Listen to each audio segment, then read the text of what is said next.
哆咪嗦哆哆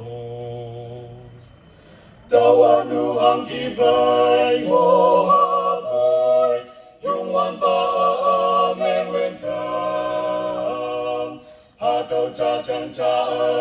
ia chan, bulan shua chon nang ki, mati shiwa, pay men chan yang teki, hatawa Ajimin anu kata camong na paisa, Syomok palalok na kimati siwamen, ala canyan teki, hatawa Ajimin anu wen yang awang tang teong laksaci, yayan tai lang. Tàu tăng bên sông mà ở cơn lạc, kawang mong si ngai bu lạc lạc, wang tăng ta tên nẹp tàu mà về na yang ngô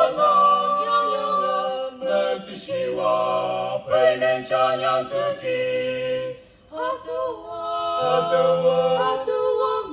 Ajimin anu kata camong lepaisa,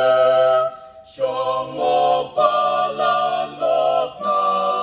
kimati siwamen, ala canyan teki, hatawa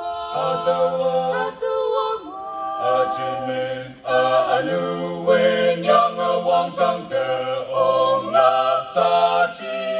yayan tai lang. Sipsi kaya yan yang ki o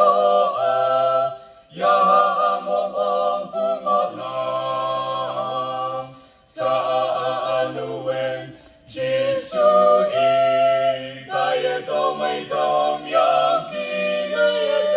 mati siwa, pay men chan yang teki, hatawa Ajimin anu kata camong lepaisa, Syomok palalok na kimati siwamen, ala canyan teki,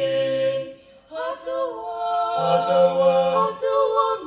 Ajimin anu wen yang awang tang te